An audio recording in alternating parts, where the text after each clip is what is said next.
Jesus wept.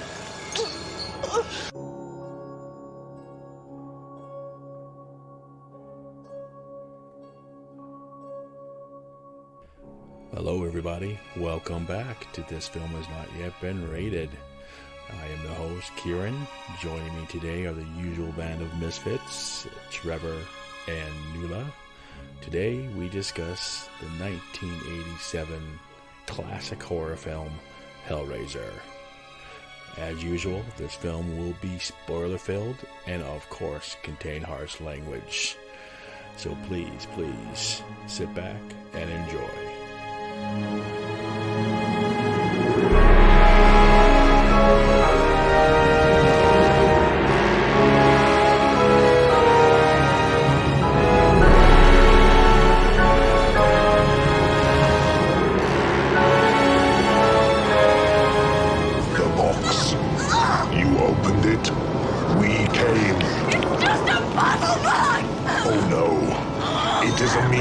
To summon us. Who are you? Explorers in the further regions of experience. Demons to some, angels to others.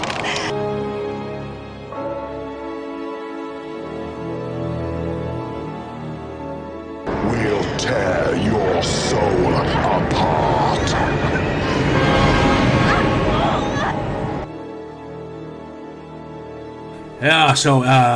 So guys, what's your experience with Hellraiser? A lot of experience. I do enjoy the franchise. Well, some of it. Not all of it. Yeah, Hellraiser has had a big influence on my life. I first encountered the original back when it was originally released on VHS back in the late 80s. And then, of course, the second one, and then, the third and the fourth. I loved them as a kid, especially, the first couple of ones. And, they still hold a special place in my darkened heart to this day. Wow, darkened heart. Listen, you being all Polish. Oh, sorry, I should have said my hell-burned heart. Yeah, exactly. There's a funny story. There's these conventions that go all over the U.S. back in the 80s and early 90s by Fangoria magazine. And it was called Weekend of Horrors. And we went to the po man's version, which was Weekend of Horrors by Fangoria, but it was in Detroit. So the horror was pretty much getting out alive. But when I went there, my friends went to do some buying, whatever, and I took a break and I went to the coffee. It was I think it was a gymatorium. I can't remember where it was, but there was a cafeteria there. So I went there and I got a cup of coffee to just chill out. And this gentleman with his entourage, one person, but you could tell there was somebody, like a publicist was with them. Yeah. And he just asked me I think he's English, I believe so. He goes, are you enjoying it? And I said, yeah, not too bad. And he goes, oh, good. And the publicist looked at me like, you don't know who he is. You know what I mean? I just was just, and they both left. And then I saw my friends waiting in line. He was signing autographs. He was Bradley, who plays Hellraiser, who plays Pinhead. Doug Bradley. Good old Pinhead. Pinhead himself. Mm-hmm. Apparently, Doug Bradley also on the set of the original film. Apparently, he found people pretty much ignoring him and avoiding him, but it was because they didn't actually recognize him without his makeup. With the sort of the pins and stuff. Obviously, it's weird because he's got a weird face. He's charming. I mean, but he's got like chubby cheeks, but he's skinny man.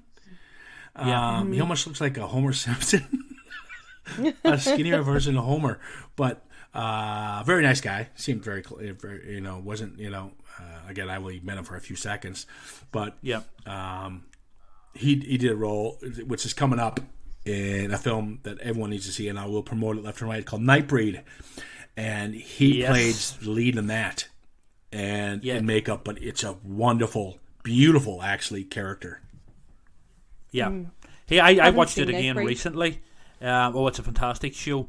Although there was, sort of issues with studio interference and the like. As usual. But yes, right. He plays like the leader of these sort of monsters. He's like the sort of more like the sort of wise man type character. Yes. Nightbreed's about it's about people who are different. So they use monsters as the metaphor. As a metaphor. And he runs this clan. But what happens if human contact gets involved? So it's a beautiful. I mean, everybody see Nightbreed. I'm gonna go watch it. And it goes back to the sort of classic trope of the real monsters being the humans. Frank is very Frankenstein-ish.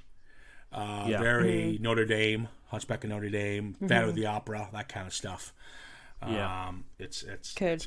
It's quite good. David Cronenberg has a great. He's in it. David his Cronenberg character is terrifying in it. He's the villain. Nice. David Cronenberg. Oh. All right, so let's continue here. We are talking about Hellraiser, as you haven't known yet. So what I'm going to do is I'm going to give you guys all a quick synopsis, and we'll take it from there. We open. Cool. The film opens up somewhere in the Orient. I don't think it's the Orient, actually. I think it's just Chinatown, to be honest with you. It could be. But quite possibly. But I'm just making the film look ahead of budget, so we'll make it say the Orient. We're introduced to Frank. Frank pretty much is a dirty bastard. He is. Yep. He loves sex and pleasure and pain. You name it. He's that guy from 50 Shades of Grey on steroids. Yeah, big time. Exactly. He buys this box. I call it the Rubik's Double Box. I know there's a name for it. You guys probably know what it's called. The Lament Configuration Cube. The what? Or box. The Lament Configuration Box. Okay. Or cube. We'll call it cube. It's the cube. Frank takes the box and he opens it in an abandoned house. When he opens it, the pleasure and pain mainly comes with the pain. Chains fly out the walls, tears into his flesh, and tears him apart. We see a totem pole in the center with all of his body parts hanging, and we are introduced to the iconic villain, or is he, to be honest with you, Pinhead. He walks over, he takes the box, closes it, and all the body parts and goo are gone. Now, is it... I love seeing them for the first time whenever they just appear in the room. Like, you don't know what to expect, like chains and shit flying everywhere, but whenever you actually see the Cenobites, you're like, oh my god. It's the way they move with such grace and a sinister grace, but also what really does it for me as well is the score with the bells, the chimes. There's something so very haunting and sinister about those as well. It sets a tone. It's nice. It's right up there with the Jaws theme to present Jaws, Michael Myers theme. It's their theme song. It's almost like it just takes one little chime from Tubular Bells from The Exorcist. So and shit's gonna get nasty. Yeah, and I do like the lights coming through the walls. Oh yeah, beautiful. Like the room that this cube has been opened in is being engulfed in something more sinister. But we'll get closer to it. I thought about this a little. Is Pinhead the bad guy in this? Yeah. You guys are all thinking, oh my god, that Kieran, he's so... Well, actually, I don't know what the fuck he's talking about. Neither do I yet. But... I don't know. The way he's more of the sort of bounty hunter, with the rest of the Cenobites. They're more the sort of... They're the fix-it guys. They're the cleaners. Yeah, well, pretty much, yeah. Yeah, the real villain for me is of our villains is Frank and evil Aunt Julia, or stepmom. Sorry, stepmom, not aunt. What a segue to that. Scary bitch. Yeah, well, yeah, you're right. They're pretty sinister. So is the acting, but we'll get that. But yes, to piggyback on what Trevor just said, we are introduced to the main characters, which is Julia and her husband Larry. Now, Larry and Julia are newlyweds. Well, married a few years now, I suppose. But they're in the house that Larry grew up in. And this is the house we were just introduced to when Frank was in there. And Frank is Larry's brother. Now, we do find out that Julia has an obsession with Frank. But we just don't know why. He's so good in bed. Find out. She's so good in bed. So Julia decides to walk around the house. She's like this. He's a demon in the bed. So Julia's walking around. She's a snobby bitch. She's walking around. The place is just a shithole. Clearly because they think it was ransacked by, homeless people or something. So it's got rats and it's got maggots, all the cool stuff you put in a horror film. But they quickly realize they think Frank was staying there, and he just disappeared as Frank usually does. Frank just moves place to place. Julia actually walks around a little bit, and she finds this room where Frank was staying. A makeshift bed, and then next to that bed there's a little box full of photographs, and those photographs are full of Frank. Beautiful, lovely photographs, like of family events and picnics and precious memories. Yeah. Well, we can do that if we're doing the Disney version of this. But actually, it's pictures of him having it with other women and pictures of him posing with women. And Julia finds this upsetting, but at the same time, jealous. titillating. Exactly. Turned on. Yes. Yeah. Well, and very jealous. She's very jealous as well. Obviously. Yeah. As you say. Yep. So she takes one of the pictures and removes one of the women that's in the picture, and just a clear cut of Frank. But Larry's on the phone talking to his daughter. His daughter is Kirsty. Will be introduced to her soon. Just letting her know that you are back in the neighborhood and you got to come see us. And as he's having this conversation, Julia starts reminiscing more after seeing the pictures, and we find out that Julia and Frank have had a little rendezvous. That rendezvous took place when Frank was showing up at his brother's wedding on the wedding day and decides to hit it with Julia. On her on wedding top of her dress. wedding dress. Oh, Yeah. That's right, on the wedding dress. And Frank is a naughty boy, and as Julia wanted to be taught a lesson. So, yeah. And there's knives involved and everything. yeah, she's cutting off brass straps. yeah, she's into the hardcore. Where Larry is the more grounded brother. You might recognize Vanilla. You might recognize Larry. I don't think the character's horrible, but I do like Andrew Robinson. He played one of my favorite villains. He played Scorpio in the first Dirty Harry film. So it's nice to see him in the role. He also had a recurring role in Star Trek Deep Space Nine as well as a Cardassian. Not to be That's confused right, with yes. not to be Kim confused Kardashian? with Kim Kardashian. No.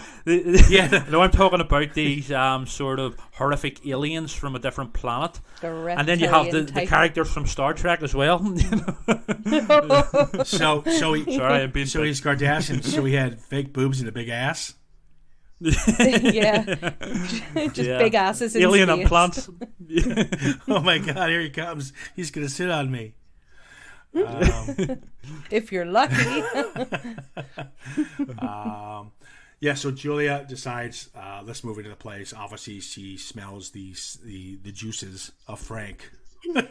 Juices. I don't know. He uses Lynx body spray, so she recognizes it. But something had It's Old Spice. Like a more Sex Panther something from Anchorman.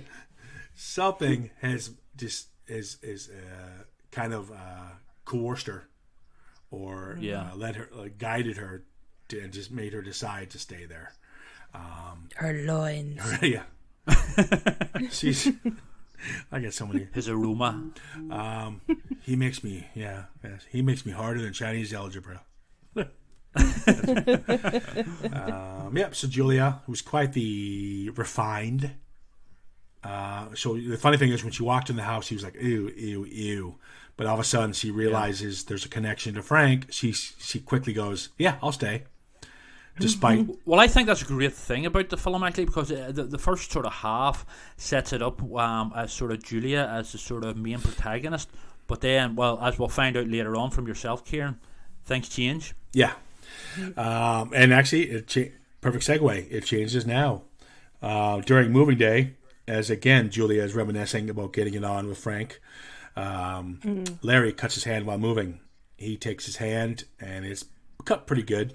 He goes up to the attic where Julia is, and he has a fear of blood. And she goes, well, you need stitches. We need to get you the hell out of here. And he's like, perfect. But as they leave, the blood has dripped the floor. And what it has resurrected Frank somewhat in a couple pieces. You see his heart through his heart. Yes, his heart rebuilds, and some of his cartilage and bone rebuild. In a pretty cool scene for the effects back then. I got to give it credit. It looks really, really good. See the point where he to this day, yeah. Yeah, oh, absolutely. And I was just thinking the point where you see his brain kind of lift up off the floor, that part especially, you're like, oh my God, this is gross, but it looks incredible. Yeah, you see the brain connect to the spinal cord. It's stop motion, and I think today you would catch it a bit, but you know what? I'm the guy, like a voice in this podcast, I hold up to its time, and I give it props. I would rather have that any day of the week over CGI. In a heartbeat. Oh yeah. In a heartbeat. Yeah. Because even though it's stop motion, it looks real. Yeah, it's fantastic scene. Because it is real. Yeah. They're using corn syrup, and they're using whatever parts yours, cartilage and muscle. It's an effective scene. But he comes back partly. He's about 1/4 Frank. And the part that he's missing the most is his penis. So you need a couple more bodies in order for him to become whole. And that's the part Julia's missing the most from him as well. Right. So they're unaware of what happened when she brings him to the hospital.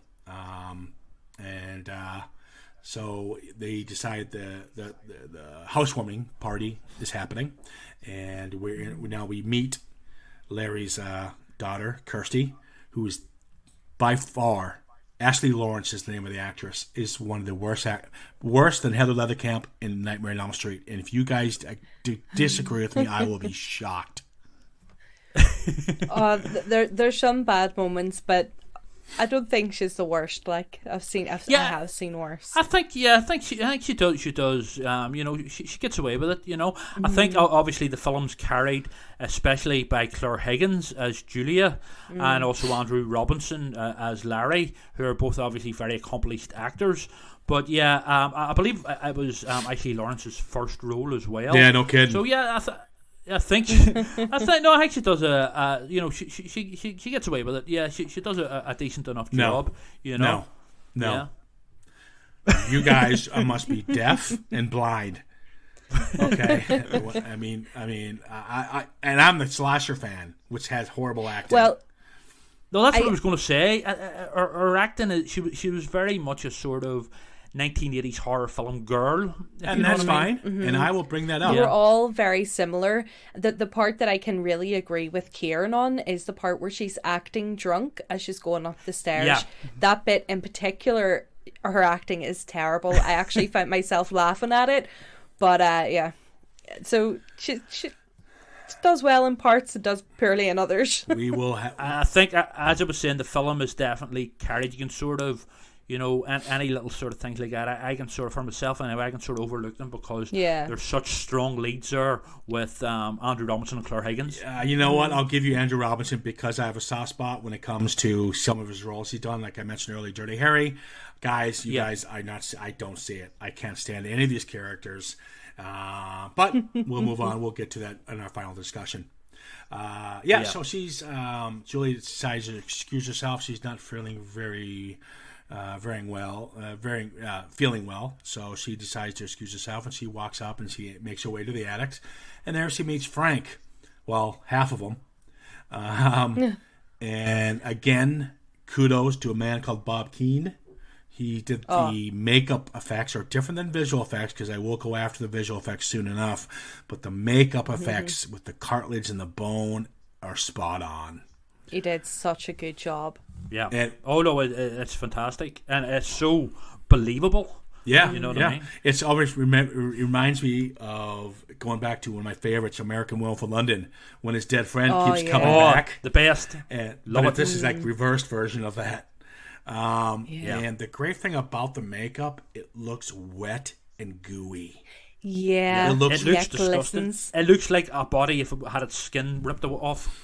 Yeah, like you see, or what I would imagine a body would look like. And actually, funny thing you say that, it looks like those sculptures that you can get, the human ones with the no skin. Yes, oh, museums. Yes. It's that German doctor who does them. Yeah. But it's spot on. But again, going back to the acting, Julia, I guess we'll give her a pass because she's so in love with him. She wants to see him whole again, especially the big part. He says, Little Frank. he's like, listen, woman. Well, Big Frank by the sounds of it. I need a couple more bodies. I need human blood, and I can reform again. It was the blood from Larry that helped me get this way. I need more blood. And quite frankly, she agrees pretty quickly, but you know what? Yeah. She wants a big dick. Let her have it. I've seen this as a very sordid kind of Little Shop of Horrors situation. Where the plant's looking for blood and Seymour has to feed it. It's kind of like that, but like feed me, completely Seymour, gorge. feed me. Yeah, although they are quite. You were talking about not liking the characters, Kieran. They're certainly not written to be likable. You know what I mean? Certainly. Yeah, and again, we'll get deeper into that, and that's a spot on comment. And I take back what I said about Andrew Robinson. I watched this a couple times, and I can see where he's supposed to play the lovable goof, and because he's the complete opposite of Frank, so he's got to be more of the dipshit, I guess you can say. But it's not the acting that's doing that. That's just the way he's written. Yeah. He's gullible. He's meant to be the sort of the ineffectual sort of. And it's heavily suggested that he's pretty crap in bed as well. Hence, Julia running to the sexier brother, and more dangerous brother. I'm like Frank. I get my, I just need a partner. Okay, so Kieran's like, I'm great all by myself. I don't know who I would be. I'm probably the monster in the corridor, the engineer or something. Oh, wow. Great. I have the opposite. So I have self-esteem. You just went the opposite direction there. So after the dinner party, Larry's daughter is a little drunk, as Nuala mentioned. Horrible acting. And they leave with, I guess, her boyfriend. It's a horrible acting, so it doesn't matter. But they do leave the house, and they're walking home, so they're not too far away from the house. But they meet a homeless man. The homeless man doesn't say a word, but clearly he has something to say. He's like the "You're doomed" guy, but with the eyes. The protector of the box. And actually, funny thing you say actor, because he's probably the best actor in this entire group.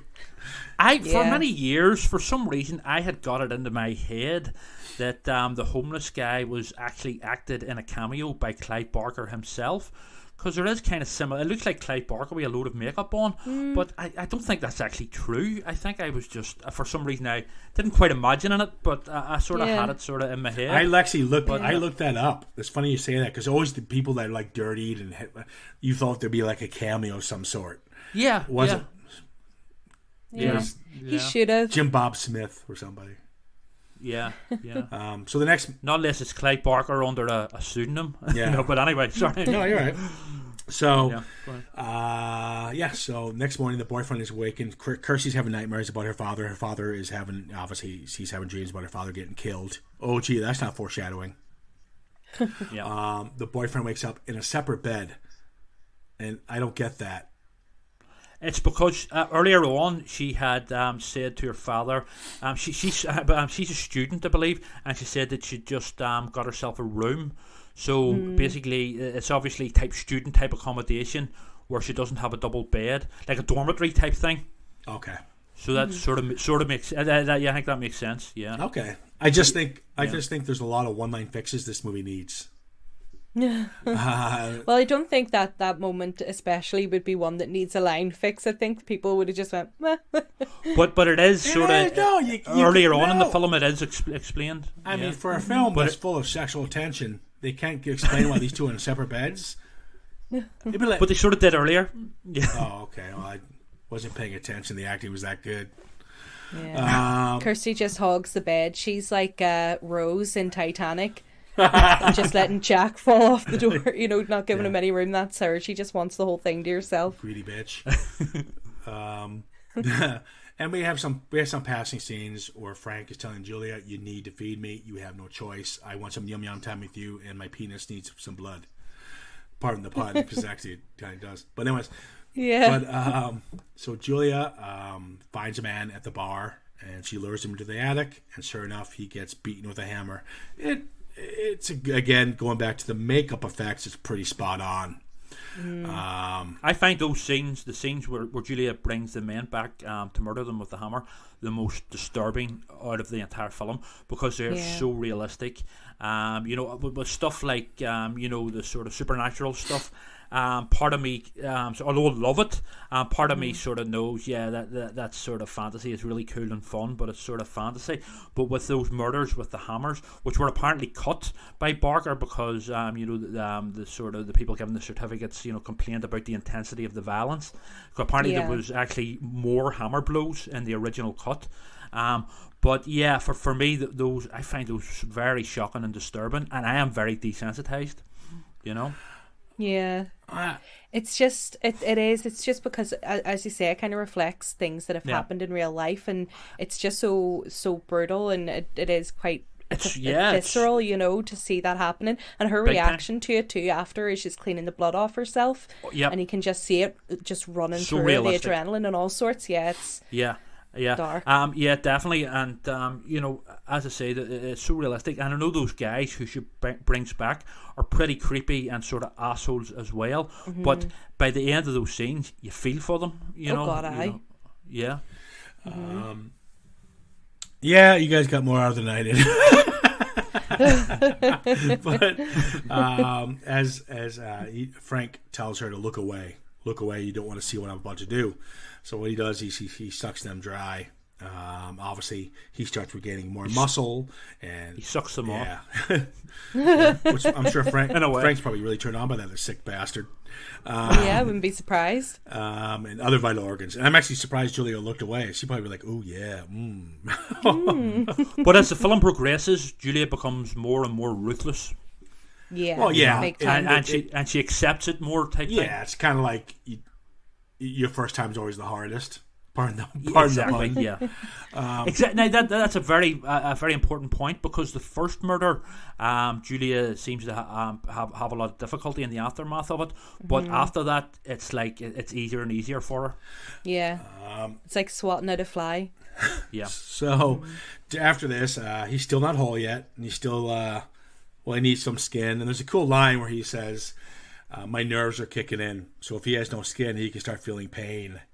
Which you figured this kind of character would be okay with that, but to each their own.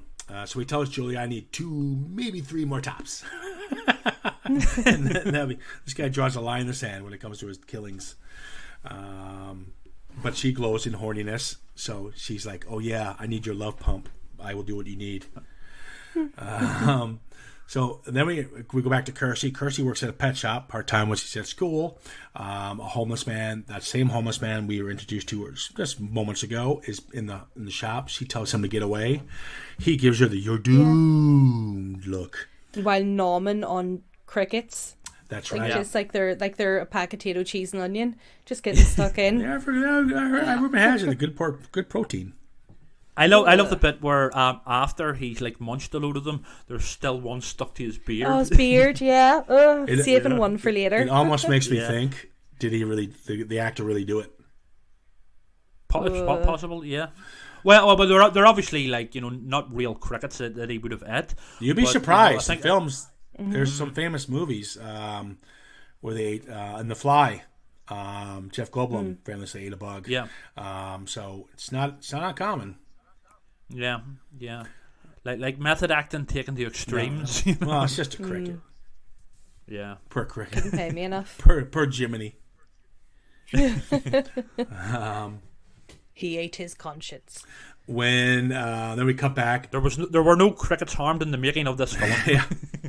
We here at This Film Is Not Yet Been Ready do not condone the act of violence in any kind of animal and creature of during any kind of filming. Unless it's a snake, like in Friday the 13th. Ooh. Snakes. Bastards. Poor snaky snake. Snakes suck. I just want everyone to know that Nula's been attacking me this entire podcast, and we're Skyping so we can see each other, and she has put a violent picture of me. I was at a charming reception in London with my family, and she copied my head, and she put it, and maybe had pins in it. So now I can see my... It's essentially vandalism, what you've done to your lovely picture. Jeez. I've superimposed his head onto a picture of Pinhead, and I've got it behind me as my background. You know what the sad thing is? No one's going to listen to me. They're all going to go, Nuala, put that on Facebook. Exactly. That's exactly where it's going. I've got no support at all. So Frank, a lot of cutbacks, cut between Kirsty and Frank. And Frank is telling Julia the story of the box. And he tells her that, listen, woman, I can't have these bastards coming after me. And then she's talking about Pinhead, the gatekeepers, or whatever they are. So what happens is this box cannot get in the wrong hands. Which I don't know why it's in his hands, because Pinhead took it. But Julia... he tells Julia it is a gateway. The box is a gateway between it's either heaven or hell. It's pleasure or pain. And he's like, I don't care which one it is. Which clearly you do, because your nerves are kicking in and you don't like the pain, so clearly you want the heaven part. But they're pretty much the same thing, in a manner of speaking, sort of thing, Yeah. But he tells them, don't let them get the box. Do not let them find me. They can't take me back. And she's all horny, so she's like, okay, no, not gonna, it's gonna, all good. So she brings another man home. This time things don't go as smooth. The man was he's a creep. Yeah, and the man sees Frank this time, and he obviously shits his pants. And Frank attacks him. Julia runs out as the man begs for his life, but at the same time, Kirsty's knocking at the door. So Kirsty hears the ruckus going up in the attic. Kirsty runs up the stairs. Julia hides at this point. So Julia is hidden. And she runs in, and there's the good old Uncle Frank. Keep in mind, Frank is her dad's brother. Yeah. And with a creepy little dialogue, he says, hey, it's Uncle Frank. So casually. Come to daddy. Yes, and he says, oh, Kirsty, how have you grown? It's pretty disturbing. You're beautiful, Kirsty. She starts to panic. She sees the box. He picks the box. She realizes that when she grabbed the box, Frank panics. She does finally have some smarts and goes, okay, this is important to him. Hits him with it, and then she throws the box out the window. She bashes down the stairs and goes outside the house and grabs the box on the ground below. As she runs, she finally starts feeling faint, probably because of what she just witnessed, and she passes out. Now, this is I don't know. I just don't know how to take this yet, because when it comes to these kind of films, I think goth horror should be more real in its storytelling. It's not a slasher film. And I just wish we had some kind of more of a battle, I guess you can say. Maybe Frank... Like a chase scene? No. Show Frank his weakness, because he's not full yet. Maybe her squeezing a nerve. Ooh. Or something. But she sort of did that whenever she was escaping. She sort of grabs his insides and his stomach, or what he has of a stomach. And I think she kicks him in his exposed skinless genitalia. She hits him with putting the balls as well, essentially. Or where they would be. Well, this is it. And so she wakes up after the people bring her to the hospital. And the doctor brings in the box. And they goes, all we did was find you with this. And she goes, I need to go. No, you need to stay here. So she decides to stay in the hospital room, but she decides to open the box. And what the box does for her, I guess I'm assuming at this point, if I'm wrong, the box does certain things depending on the person who's opening it. Or I think possibly, it's the way it's opened as well. I think possibly there's different combinations. Oh, okay. You know what I mean? Where one will bring on, the sort of, the spikes and the hooks and all that sort of thing, and another way will just open the door essentially. All right, that's fair enough. So either way, she opens it, and what she sees is her room's wall opens, and she walks down the hall, which is as you do, dumbass. And then you see this horrible effect of this monster coming down the hall at her, and she just runs back, quickly plays with the cube, and the wall is closed, and the monster is locked in the wall. But that doesn't stop the blue and the chime kicking Can in. I just jump in here and say this whole entire scene is actually probably my favourite scene in the film because it's so spooky and atmospheric and it's quite haunting and sinister. But I actually really like the monster in the corridor. I know there's obviously sort of whenever it's moving, you can see sort of mobility problems there, but up close, I think it looks terrifying. With the teeth gnashing and its eyes. No, and that's cool. And if for a listening audience, Trevor is blind. I don't know. No, here's the problem. We'll get to it, but we'll talk about it. I think it ruins the scene, but we'll get to it. And so yes, but we are introduced to the chime again, and the blue walls, and reintroduced, I guess you can say, to the Cenobites. That's Chattering, Tracheotomy Lady, Butterball, and of course Pinhead. And Pinhead. Long story short, she's like, listen, Pin. Can I call you Pin? Listen, you're not going to do anything to me. And he goes, listen, girl, you summoned us up, okay, biatch? So why are we here? What's going on? And who are you? And cool line, actually. He says, angels to some, demons to others. Yeah. So she tells him the story. Listen, you let me go, and I will tell you where Frank is. And he's like, girlfriend, Frank's not gone. I've got him wrapped around. And she's like, no, he's up somewhere else. And he's like, what? Nobody escapes us. Now, keep in mind, people who haven't seen Hellraiser, he's not talking like this. He's actually talking pretty cool with like a devilish English accent, whatever he's got going there. But they just had to come to an agreement. You lead us to Frank, who escaped them, and we will let you go. So she's we'll spur your life. Yes, and if you fuck us, we will tear your soul apart. Yeah. All right. Oof. It's a great line. Scary. That's a great line. It's a fantastic scene, overall scene, when, Pinhead, although apparently, he wasn't named Pinhead until, it was by the fans who named him Pinhead. Originally, he's known, in the original text and stuff, The Hellbound Heart by Barker. He's Priest, he's known as. His character name is Priest. Because I quite like Priest. Yeah. I kind of like that, too. It's to me, it sort of gives sort of more grace to the role, if you know what I mean. I think the problem with that is more controversial. So they decided to quite possibly, the masses. But Priest would have been better. Pinhead's too spot on. Yeah, it's like Freddy Krueger's burnt face. Or knife hand. Oh my God! Exactly. Jason Voorhees? No, it's Hockey Mask Priest Man. Sounds elegant and classy, which is essentially what he is. I know. Burnt face and Hockey Mask Man. So okay, here we go. I'm going to rush this one. Okay, so she gets to the house and she runs up and she sees her dad talking to Julia. Julia is now completely a bad guy, which she was bitching in the first place. But anyways, completely a bad guy. Larry is no longer Larry. That would be Kirsty's dad. Sorry, mom. That'd be a whole different film. So. But what's happened is Frank has become more whole, and he has killed Larry, and Frank is wearing Larry's face, and it's clearly that's what he's doing. And for Kirsty not to see, how she didn't notice? Yeah, how did she not notice? Oh my God, blood dripping from his face.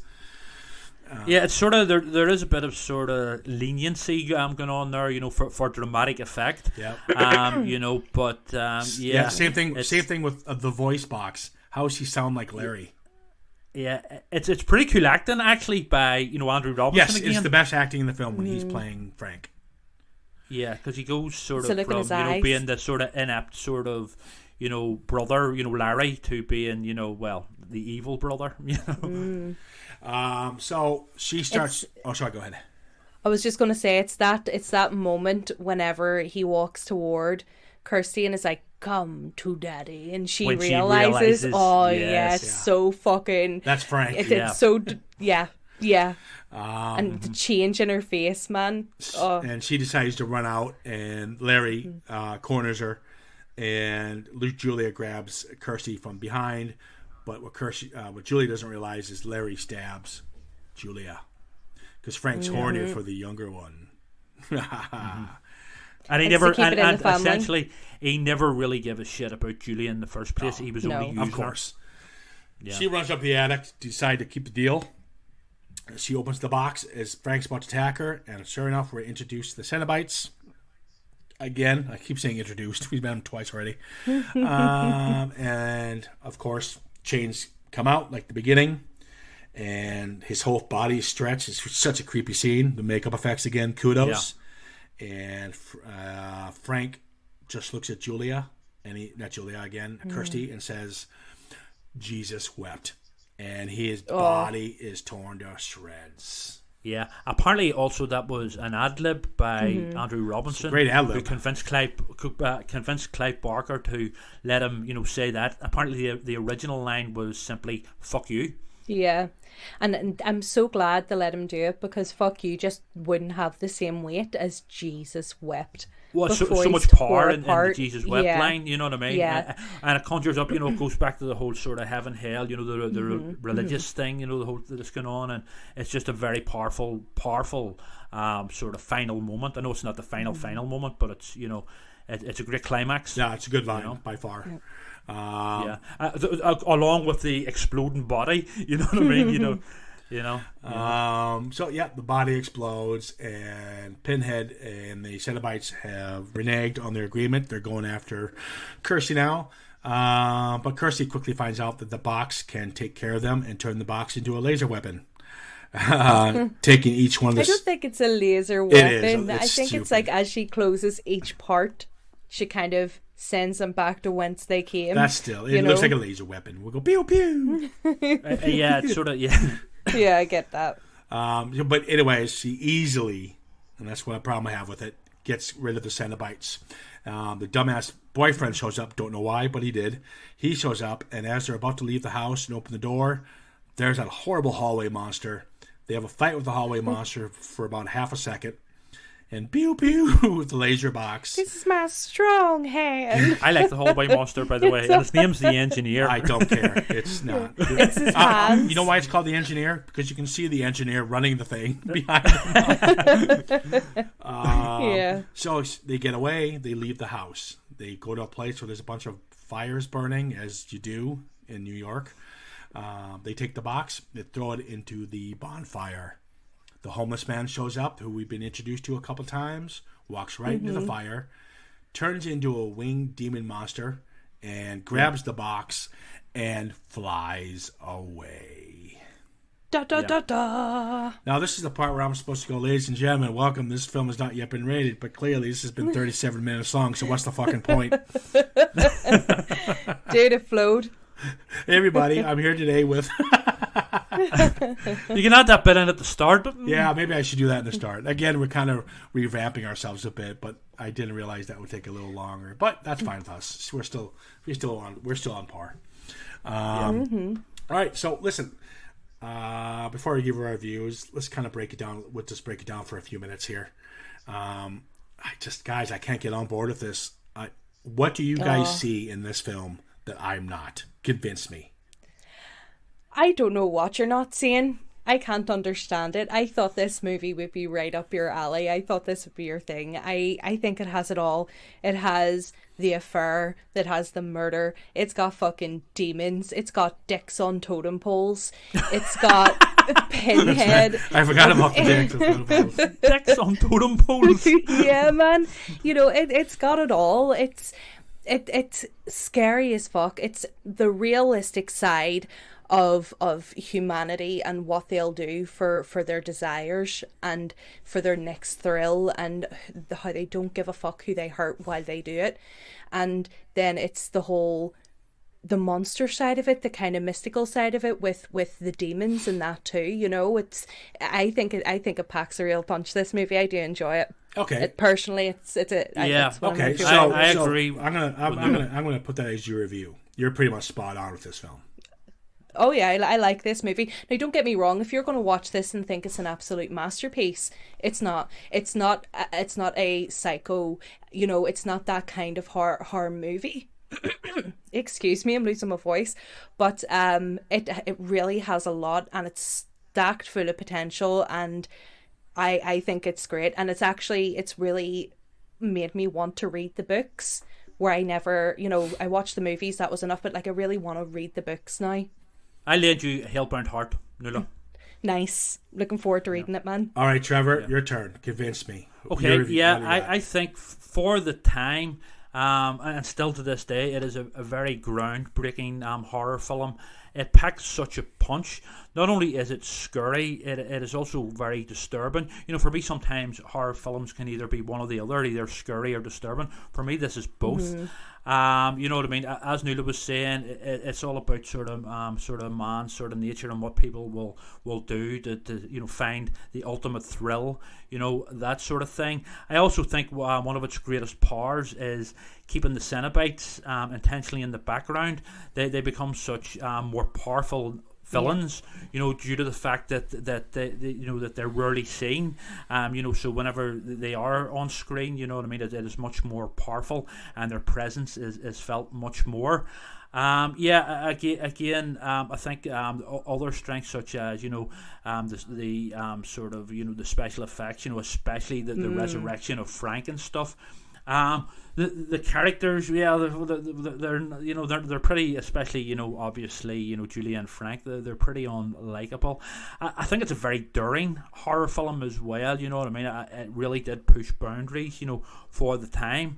And it's a visceral film as well, and there's just something about those murders that Julia does on those men, and the whole sort of concept about hell, and sort of thrill seeking, and the sort of the blurred lines between sort of pleasure and pain. That just it really speaks to the sort of viewer on a visceral level, but definitely, of course, recommend sort of listeners of the podcast to read the original book as well by Clive Barker, The Hellbound Heart, because obviously it's much more detailed and stuff. And I have to admit as well, anything to do, it's always been the same with me, but anything that sort of deals with things like heaven and hell and the whole sort of religious sort of thing, and demons and stuff will always grab my attention. Well, especially if it's done well, as I believe it very much is in this case. I mean, yeah, okay. Back in He's like, no, I'm going to completely disagree. Yeah, when I saw this film, it was funny because we went to see it, and we weren't allowed in. We were going to go see The Lost Boys, and we weren't allowed in it because we were minors. But they let us go see Hellraiser. I don't understand that. Yeah, I'm still lost, but I wish I obviously the cinema ushers or the manager or whatever hadn't seen Hellraiser before he let us into it. But it turns out I wish I saw Lost Boys, because I'm sorry, guys, I don't see this film. This is not a good movie. I can respect Clive Barker's work and vision because I love Nightbreed and his other film, Lord of Illusions. Two fantastic films. I give Bob Keane all the credit for makeup effects. It deserved everything it got for kudos. Pinhead's a cool character, but you wasted him. You also, Christopher Young, a little shout out to him for doing the music score. Fantastic score. Yeah, absolutely. He does a lot of horror, and I think he deserves a lot more credit than he gets. Listen, I can appreciate horror. I love slasher, but I know what slasher is. It's stupid fun. That's what most slasher is. Scream makes fun of it. But I'll tell you now, the one thing about this should be up that level, because this is what they call goth horror, set in a modern time, and this is not frightening. This is not disturbing. This is just, what am I watching? I would say it's not really goth horror, more erotic horror. Yeah, but goth horror is usually erotic. Dracula in its own right is erotic horror. Yeah. But no, well, this is more S&M. Yeah. This is 50 Shades of Frank. Guys, I just don't get it. I don't. The Pinhead character is cool, but he's give me Chucky. And it becomes that. And like good horror films, like Friday the 13th and Halloween, they sell out and become shit. They end up making 12 of these things, and they're crap. And this is what's done it. Now, I'm going to tell you now, I am looking forward. They're remaking Hellraiser. A complete film. Brand new. They got a good director behind it. So I'm looking forward to what they can do with today's time, with a new Pinhead. They're also making a Hellraiser TV series. Yes, I heard that. And I think this would play well in TV, because the problem with this film, it's too rushed.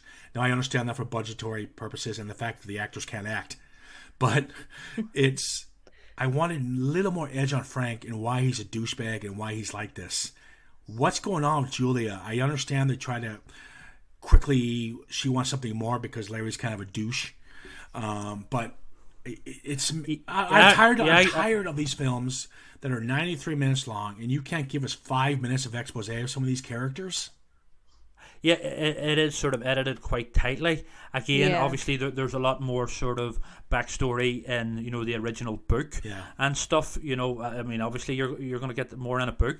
But yeah, I know what you mean. And sort of, you know, it's like every single line is important with this film. You know what I mean? You have to really pay attention. I just think a film that has lines like "I'm going to tear your soul apart," "angels to some, demons to others." Those are fucking dark lines, and you give us no dialogue that the actors can actually do. You know, I just think it's sloppy and it's inconsistent. See, earlier on you were sort of saying about, you know, the sort of slasher films and stuff. This wasn't, although it has become, later became a sort of almost slasher franchise.